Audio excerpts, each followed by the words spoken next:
어제 하루 코로나19 확진자 1,100명에 육박하면서 또다시 최다 기록을 경신했습니다. 확진자가 급증하면서 병상 부족과 또 백신 접종 시기 등을 놓고 정치권에서도 공방이 가열되고 있습니다. 조기현 민주당 법률위 부위원장, 윤기찬 국민의힘 법률위 부위원장 모시고 자세한 내용 짚어보도록 하겠습니다. 안녕하십니까? 안녕하세요. 안녕하십니까? 자, 지금 닷새 연속 1,000명대가 나오고 있어요. 기준으로만 본다면 3단계 격상도 이상하지 않은 기준이긴 합니다. 현재 지금 정부는 신중한 태도를 지금 보이고 있습니다. 당내에서도 그런 비슷한 분위기가 가고 있나요? 예, 그렇습니다. 예. 정부가 공식적으로 밝힌 입장과 같이 신중할 수밖에 없고 네. 3단계 격상되는 경우에 발생될 파장이 네. 우리가 상상할 수 없는 이상이기 때문에 마지막 단계에서 취할 수 있는 태도고 3단계 격상이 이루어진다고 하더라도 3단계 격상으로 해서 확산세가 진정될 수 있을지 여부에 대한 대책까지 다 검토된 후에나 할 수 있을 것이라고 보고요. 예. 그런 기조는 아마 유지될 겁니다. 그렇습니다. 자, 국민의힘은 일단 3단계 격상을 결단하라 이렇게 촉구하고 있습니다. 이게 어떤 의미인지 좀 해석도 좀 필요할 것 같아요. 그러니까 본부장인 정세균 총리의 말씀에 따르면 중대 기로다 이런 식의 말씀을 곧 임박했다는 말씀 많이 하셨거든요. 근데 그 임박했다는 말씀하신 시기와 비춰보면 오히려 더 확진자가 늘고 있어요. 다소 네, 소폭. 그렇다면 결단을 하시든지 아니면 대국민 성명을 통해서 3단계로 가야 되지만 이러한 이유 때문에 3단계 가지 않겠다라고 밝히시든지 이래야 되는데 혼란만 가중시키고 있는 거죠. 예. 그러니까 미용실 같은 데는 지금 사람이 막 미리 가가지고 머리 이발을 하고 한다고 하는 거 아니겠습니까? 그러니까 어떤 정치적 책임에 대한 그 생각이 있는 게 아닌가. 오히려 결단을 통해서 일단 방역에 집중하고 그 방역을 완성하는 거에 따른 경제적 효과를 노린다는 식의 어떤 선택을 해야 되는데 그 선택했을 때 혹시 잘못된 선택이었을 경우에 그 올 수 있는 후폭풍에 대한 염려를 너무 하시는 게 아닌가. 그래서 일단은 지금 성명을 보더라도 야당이 3단계 주장한다는 식의 말씀을 하시는데 예. 뭐 그런 걸 다 떠나서 일단 정권을 행사하는 이 행정을 하시는 분들 입장에서 보면 결단을 내려서 국민께 이거든 네. 어떤 그런 모습을 보여주는 것이 국민으로 하여금 불안을 덜 느끼게 하는 길이 아닌가 생각합니다. 예. 메시지를 좀 분명하게 해달라고 좀 정리할 수 있을 것 같은데요. 자, 문제는 이 경제적인 여파가 너무 심각하다는 것이고 그만큼 그 저울질을 하기 힘들 만큼 확진자는 늘고 있다는 부분인 것 같습니다. 자, 먼저 관련 내용을 저희가 녹취를 좀 준비해 봤는데요. 손영래 중앙사고수습본부 전략기획반장의 이야기입니다. 들어보시죠. 정부의 강제적인 영업시설 중단 조치들을 통해서 상당한 이 서민층의 경제적 피해를 야기시키면서 감염 확산을 차단하는 것보다는 현재 2단계에서 국민들과 정부가 힘을 합심하여 유행을 차단하는 것이 최선입니다. 국민의 자율적인 노력이 동반된다면 사실 3단계 격상과 동일한 이동량 자제라든지 모임 활동 등의 축소들이 일어날 수 있다고 좀 믿고 있습니다. 그렇습니다. 어떻게든 이 확진자 수는 줄여나가면서 사회는 지켜야 하는데 또 그와 별도로 경제도 지켜야 되는 이 상황 속 참 어려운 상황인 건 사실입니다. 그렇기 때문에 민주당과 정부부 예산안에도 반영이 됐지만 긴급재난지원금 이것뿐만 아니라 또 임대료에 대한 얘기가 있었어요. 예. 좀 발언에 대한 여러 가지 해석이 있었지만 이건 어떻게 지금 계속 검토가 되고 있는 건가요? 예, 그렇습니다. 네. 그 당과 정부가 긴밀하게 협의하고 있고요. 네. 3차 대확산 이후에 실제 지금 잡히고 있는 피해 규모가 당초 예상 범위를 뛰어넘어서 실제 체감하는 피해 정도는 말로 표현할 수 없을 정도도 자영업자나 소상공인들이 지금 당장 지원하지 않으면 그분들의 생계가 무너질 위험에 처해 있기 때문에 네. 이미 예산에는 확보되어 있긴 하지만 지금 임차인들에 대한 직접 지원이라든가 그걸로 발생되는 또 임대인들의 불안감을 해소할 세제 지원이라든가 이런 부분에 대해서 긴밀히 협의를 하고 있고요. 예. 이미 내년 예산에 반영된 부분 외에 예비비를 포함해서 3조 5천억 정도가 반영은 되어 있는데 추가로 필요하면 네. 지원금을 마련하지 않을까 하는 방향에서 논의를 하고 있습니다. 예. 사실 그 예산안 심사 때도 국민의힘뿐만 아니라 야당도 다 동의했어요. 그죠? 이 긴급재난지원금이 필요하다는 것들은 동의하고.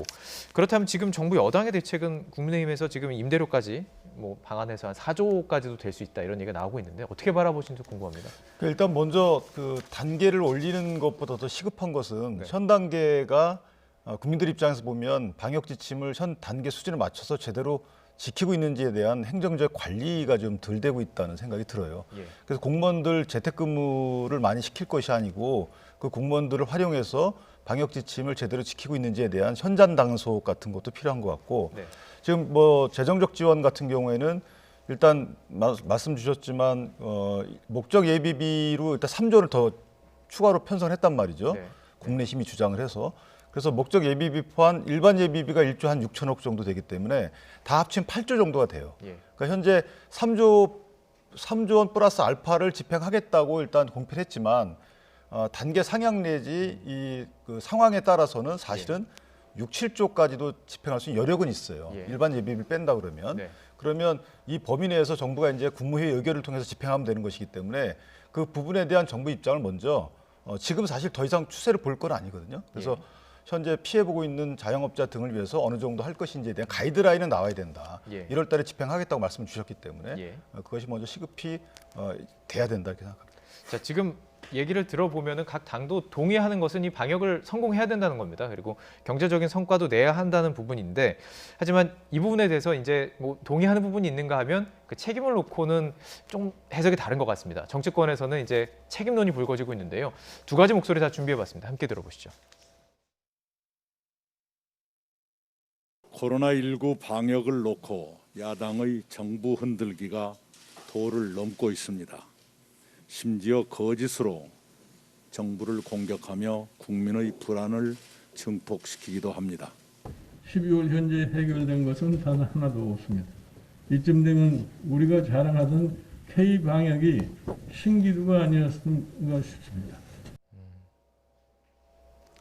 네, 지금 두 가지 목소리를 들어봤습니다. 그러니까 지금 이 상황 속에서 야당의 정보 흔들기를 하고 있다라는 게 지금 이낙연 대표의 이야기고요. 김종인 비상대책위원장은 K-방역이 좀 신기루가 아니었느냐 이렇게 지금 지적을 하고 있습니다. 어떻게 들으셨습니까? 예, 뭐 일단 심각한 위기 상황인 건 맞죠. 1,000명 이상의 확진자가 계속 나오고 있는 것이 비상의 상황인 거는 분명하지만 네네.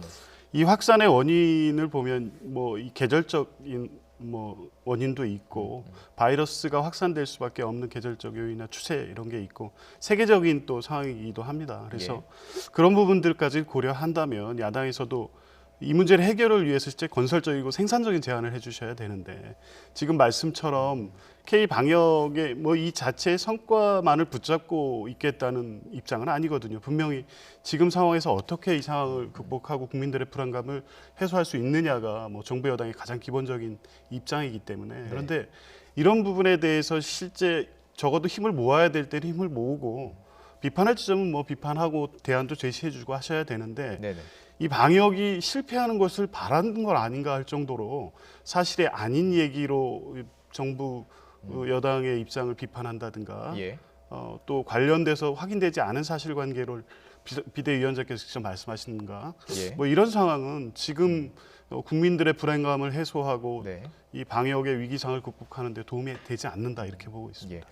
건설적인 대안이 필요한데 너무 흠집 내기 아니냐 이런 식의 말씀이신데요. 그 중에는 그 핵심에는 백신이 있는 것 같아요. 백신 도입을 놓고 이제 좀 늦은 거 아니냐. 사실 늦었죠. 늦었다. 왜냐하면 예. 그러니까 방역을 실패하길 바라는 국민은 대한민국에 없죠. 예, 그거는. 그런데 일단 5월달에 우리가 정부가 백신 TF를 발족을 시켰단 말이에요. 그 5월달에 발족시킨 뒤에 그 백신 TF가 사실 한 일이 없어요. 그 다음에 K 방역을 세계 표준화시키겠다고 하면서 상당히 뭐 물론 좋은 일일 수도 있지만 홍보성 위주의 발언들이 많이 이어졌고요. 그 다음에 3차 대유행이 시작이 되는 11월달에 비로소 백신 구매 계약에 본격적인 협상이 있었던 걸로 언론 보도를 통해 알려주고 있단 말이에요. 그러면 현실 인식이 덜했다는 거죠. 백신 TF를 만들어서 국내 치료제 백신 개발을 더 중시했다는 겁니다. 근데 지금 안 되고 있잖아요.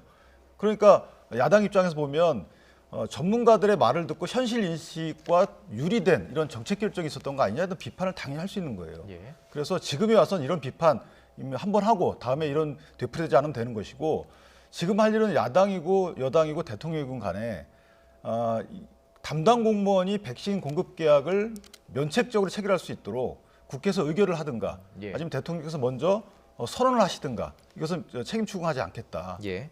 뭐 예를 들면 부작용이 있다 하더라도 그다음에 이것이 구입한 이후에 쓰지 못하고 폐기된다 하더라도 네. 입도 선배하는 것에 대해서 책임을 묻지 않겠다라는 국회 의결을 하든가 아니면 대통령의 선언이 있든가 해서 이런 빨리 추진시킬 수 있는 정치적 동력을 확보하는 것이 저는 맞다라고 생각합니다. 백신에 대해서 뭐 관련돼서 뭐 더 반박하실 부분이 있습니까? 예, 뭐 그 정부 방역 당국이 일관되게 설명하고 있는 것처럼 뭐 이제 계약이 확정적으로 돼 있느냐, 뭐 문서상 존재하는 계약서가 있느냐는 부분을 가지고 계속 문제 제기를 하시지만 실제 그 정부 당국도 그렇고 그 감염 그 전문가들도 그렇고 실제 우리 국민이 접종 대상인 4,400만 명 정도가 맞을 수 있는 분량은 사실 돌이킬 수 없는 계약 네. 단계까지 가 있다는 게 예. 기본적인 입장이고 적어도 이게 불안하거나 이 계약이 실제 계약 이행으로 나가지 못해서 접종에 문제가 생길 것 같다는 구체적인 문제 제기를 하신다면 네네. 그 부분에 대해서는 뭐 수용하고 그 비판을 받아들여서 거기에 대한 구체적인 대책을 더 내놓겠습니다만 예, 4,400만 개 정도에 대해서는 이미 확보되어 있다는 것은 분명한 입장입니다. 알겠습니다. 제가 하나만 자, 보태면 지금 주제가 많으니까 정말 짧게. 예. 아스트라제네카 이후에는 사실은 그 엊그제 총리께서도 말씀 주셨어요. 특정 방송에 나와서 확보된 건 계약으로 확보된 건 없어요. 그리고 확보된다 하더라도 지금 확보된다 하더라도 1월 달에 맞는 것은 내년 그 상반기는 불가능하고 하반기에도 간신히 할 수 있는 단계. 알겠습니다. 이게 또 안전성이라는 부분이 있기 때문에 예, 한 늦게가 가지만, 예. 정말 그 짧게. 물론- 예. 예. 네. 백신이 예. 확보돼서 뭐 확보된다고 해도 그 일시에 4,400만이 접종하는 게 아니지 않습니까? 네. 다 단계적으로 2월부터 시작해서 예. 내년 하반기까지 계획을 해서 접종을 하는 것이기 때문에 예. 지금 당장 뭐 계약서가 없다고 해도 확보가 돼 있다면 알겠습니다. 접종에는 문제가 없다고 봅니다. 백신에 대해서는 좀 더 시간을 가지고 저희들이 안전성과 이런 것도 검증하는 과정들을 통해서 계속 협의를 해나가도록 하고요. 좀 화제를 바꿔보도록 하겠습니다. 저희들이 안철수 대표 내년 4월 서울시장 선거 출마를 공식 선언했죠. 녹취를 준비했습니다. 함께 들어보시죠. 지금은 대선을 고민할 때가 아니라 서울시장 선거 패배로 정권 교체가 불가능해지는 상황만은 제 몸을 던져서라도 막아야겠다는 생각을 했습니다. 결자 해지의 각오와 서울의 진정한 발전과 혁신을 다짐하며 서울시장 보궐선거 출마에 매진하기로 결심했습니다. 이번 서울시장 보궐선거는 전임 시장과 그 세력들의 파렴치한 범죄를 심판하는 선거입니다.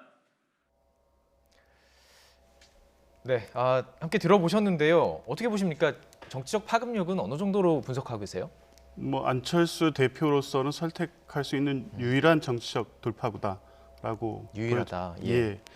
왜냐하면 뭐 3당의 지위에서 과거에 안철수 대표에 대한 국민적 관심과 지지가 지금 현저히 낮아진 상태이고 지금까지 계속해서 대권 도전 의사를 표명했지만 그에 대해서 국민적 반응도 뭐 그다지 뭐 드러나지 않기 때문에 뭐 그런 걸 고려했을 때 안철수 대표로서는 지금 선택할 수 있는 선택지가 이거밖에 없지 않았나. 서울시장 선거를 통해서 정치적 입지를 확보하고 예. 뭐 여전히 영향력을 행사하겠다는 입장이실 때 저희가 볼 때는 적어도 지난 대선 그리고 서울시장 선거 이후에 자기의 어떤 정치적 그 어떤 입장, 철학, 가치관 그리고 국민들에게 신뢰를 얻을 수 있는 리더십이 달라진 게 있으실까 이런 그 생각해 보면 예. 실제 안철수 대표 개인에 갖고 있는 정치적 파급력은 크지 않을 것이다. 다만 크지 않다. 야권 예. 연대라는 변수가 예, 예. 있기 때문에 그 부분은 좀 같이 들여다봐야 될 것 같습니다. 말씀하신 그 야권 연대 때문에 지금 국민의힘에서 어떻게 반응할지 저는 궁금합니다. 개인적으로 안철수 대표 입장에서는 가장 최선의 선택을 했다라고 봅니다. 물론 안철수 대표 개인만의 선택이 아니고 그 당 소속 의원들의 의사도 아마 반영된 선택으로 저는 읽혀져요. 예. 그래서 일단 저것이 국민의힘 안에 들어와서 경선을 한다는 의미는 아닌 것 같고 아마 야권 단일 후보 방식으로 국민의힘의 후보가 경선을 통해 선출이 되면 그 국민의 후보와 또 다른 또다시, 경선을 통해서 야권 단일 후보로 가는 이런 방식의 아마 후보자를 정하는 기준이 될 텐데 네. 안철수 후보 입장에서 보면 지금 대선은 사실 무리입니다. 그래서 이번 그 보선을 통해서 서울시장을 무난하게 한 뒤에 그 다음 대선을 위해서는 반드시 이 과정이 필수적이었던 것이고 예. 또 하나는 안철수 후보가 이렇게 먼저 기습적으로 출마 선언을 함으로써 국민의힘 안에 있던 대권 주자 반열의 서울시장 후보자들은 아마 안 나올 가능성이 또 커졌어요. 그래요? 예. 오히려 그보다는 그 새로운 분들 이런 분들이 나와서 안철수 후보와의 어떤 그 단일화를 통해서 정치적 몸무게를 높이는 예. 이런 수단이 되기 때문에 저는 새로운 후보들이 나올 수 있는 여건이 오히려 마련됐다. 예. 이렇게 생각합니다. 공식 출마를 밝혔기 때문에 이제 조금 생각이 있으신 분들은 공개적인 석상에서 이제 하나 둘씩 나올 것이라고 보이는데요. 자, 이제 뭐 다음 주로 좀 넘어가 보도록 하겠습니다. 지금 주어진 시간이 많지 않기 때문에 청문회가 지금 다음 주에 예정이 되어 있어요. 아주 뭐 뜨거운 공방이 예상이 되는데 어떤 분이 가장 좀 주목이 됩니까? 뭐 일단은 야권에서 이제 여러 문제 제기를 많이 하시는 뭐 네. 국토부 장관 후보겠죠. 예, 과거에 뭐 부적절한 발언도 일부 있었고 본인도 그에 대한 사과가 있었으니까요. 아마 청문회 과정에서도 이제 그 문제는 계속 지적을 하실 것이고 소명할 건 소명하고 국민들이 보시기에도 적절하지 않았던 발언이라든가 이런 과거 행적이 있다면 예, 그 부분에 대해서는 분명히 청문회 과정에서 밝힐 거라고 보는데 네. 다만 그 여러 가지 의혹 제기 중에는 이제 사실로 확인되지 않은 수준의 의혹들이 많이 제기돼 있습니다. 예. 이제 뭐 야당으로서는 당연히 검증 과정에서 제기할 수 있는 문제들이라고 보고요. 청문회 과정에서 예. 뭐 소명이 이루어지고 적절하게 국민들이 납득할 만한 설명을 하신다면 뭐 통과에는 뭐 문제가 없지 않을까 이렇게 보고 있습니다. 변창흠 후보자에 대해서 이제 딱 집어서 말씀해 주셨어요. 아니래도 뭐 말씀하실 것 같으니까 말씀하신 것 같은데요. 네, 뭐 네. 청문 보고서 채택 여부와 상관없이 대통령께서 또 임명하실 수 있는 사안이기 때문에 어쨌든 그러나 이 변창흠 후보자의 인식에 대해서는 상당히 문제점이 있다고 보고 있어요. 예. 특히나 이제 부동산 정책에 대한 인식이 기본적으로 문제가 있고요. 네. 말씀은 이제 고밀도 개발을 통해서 뭐 준공업 지역이나 뭐 그 지하철역 주변, 현대 다세대 주택 주변을 개발하겠다라고 말씀 주시는데 그 개발 형태가 개발의 주체가 공공 개발이에요. 그러니까 민간 개발이 아니기 때문에 네, 네. 실제 국민의 세금이 많이 들어가는 개발 형태가 될 것이고, 그다음에 어떤 뭐 사적 이익 추구의 동기가 부여 안 되는 개발 형태이기 때문에 개발이 진척이 느릴 거라는 거죠. 그리고 재건축 재개발을 아직도 풀고자 하는 멘트를 안 하고 계신단 말이에요. 예. 여태까지 문제점으로 지적되어 온 것에 대해서 정책 방향을 바꾸겠다는 말씀을 안 하시기 때문에 이 부분이 일단 가장 큰 문제고, 예. 두 번째는 여러 가지 가치관적인 측면에서 보면 약자 보호 이런 부분과는 동떨어진 언행을 좀 하셨기 때문에 예. 그리고 공정성과도 또 다른 이런 행보를 하셨단 말이에요. SH공사 1급 공무원의 9명 중에 5명을 어떤 절차를 통해서 했는지 모르지만 결과적으로 보면 본인과 가까운 뭐 같은 대학원 출신이 된다든가 네. 이런 것들에 대해서 분명히 짚고 넘어가야 예. 공정성이 화두인데 그 부분은 문제점을 없도록 예. 해명을 반드시 해야 될 것이다. 예. 이렇게 생각합니다. 좀 정책적인 부분도 말씀을 하셨고 이제 논란이 되는 부분도 말씀해 주셨어요. 그 부분에 반박 있습니까?